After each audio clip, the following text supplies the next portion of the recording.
Several articles were written and published claiming that Eugene Stoner, the man who patented the design behind the AR-15, never had any intention for his design to be sold on the open civilian market for commercial sale. The claims were made by relatives of Eugene Stoner, and of course, people eager to push a particular narrative were only too happy to publish it.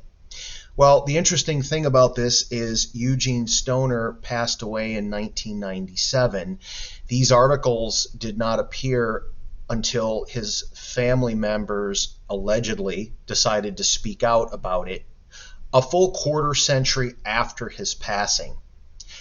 Rather than asking the opinion of his family members as published in these articles, why don't we ask Eugene Stoner himself? It turns out he conducted a series of interviews expressing his history and opinions on the matter. Fairchild Aircraft had gotten together with a fellow by the name of George Sullivan, who had some ideas on lightweight weapons, and I had met George kind of accidentally at a rifle range one day, and I was firing some of these prototypes, and he got interested and said that he was starting a division with the help of Fairchild, and would I be interested in taking over the engineering. So I said, great, this was where your vocation, your avocation could kind of meet. So that's how I really got started, and I took some of my ideas over to this new company called ArmaLite, which was a division of Fairchild. And we started using some of George's ideas on mainly, he had some foam fill fiberglass stocks he was putting on some weapons. And then I brought my ideas in on automatic weapon mechanisms, and we kind of started out. Fairchild Aviation was an aircraft manufacturer, and Eugene Stoner was working in that industry at the time. He met Jim Sullivan, an employee of Fairchild, through their mutual interest of shooting. As Eugene explained in the video, shooting was his vacation, and the announcement of a division of Fairchild called ArmaLite to make firearms meant that he could pursue his hobby in a professional capacity.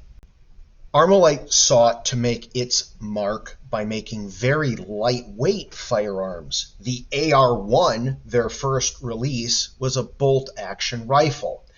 A distinguishing characteristic was that it used foam-filled fiberglass and anodized aluminum instead of the traditional wood and steel of other firearms. Also, the AR-5, a 2 3/4 pound bolt action, chambered in .22 Hornet. The entire rifle could fit in the stock, and it could float. The AR-7, similar concept, but this was a self-loading .22 rifle, similar characteristics, and once disassembled and installed in the stock, the unit would float in the water. You experimented with a series of experimental lightweight weapons, and the first practical rifle version was the AR-10, is that correct? Yes, I had a couple of weapons designed before that and built, such as sporting weapons and .30 caliber. But in fact one of the first things we did was we took one of those designs and made it for the 308 or the 7.62 millimeter and tried that out with the lightweight stock and so forth. And incidentally, that design incorporated an aluminum receiver and some of the lightweight ideas and bolt system that was similar to this, so that it did make a very lightweight weapon, but and met the criteria for weight. But being conventionally stocked and a lot of other things, it really didn't do the job for a new military weapon. Fairchild wanted to get into the military business, but along with commercial. So we had design activities going on in there that were encompassed both. So, as said by the man himself, Eugene Stoner's designs, along with ArmaLite, always intended to achieve commercial sales as well as military sales. The commercial nature of the work also applied to the cartridge choice as well. And they actually, their requirements said that they wanted a 6-pound fully loaded weapon with 20 rounds of ammunition in it that had to meet their criteria, which was they had discussed with me, what's your range, penetration, etc. They didn't define the cartridge at all. They said, we know this one, which was a 30 caliber neck down, was much too big. The other one was a little bit too small. It was quite obvious that something in between was what they needed. So I looked, when I got back, I looked up what was available in cartridge cases and so forth, and then it looked like the 222 was rather an obvious choice. It didn't take much figuring to figure that out. Yeah, the 222 was a Remington sporting cartridge, right? Yeah, it was a standard round. So, as stated from the designer himself, the AR-15, which would become the M16, was intended for commercial sales initially, and the design criterion was based on a minimal amount of power at lightweight. The M16 and M4 series is actually the least powerful service rifle in U.S. military history. Further regarding commercial sales, Colt purchased the intellectual property rights from ArmaLite for the AR-15. While Colt also was seeking military sales, they initially sold the AR-15 as the Model 600 sporter rifle. Eugene Stoner was employed by Colt while all of this was occurring.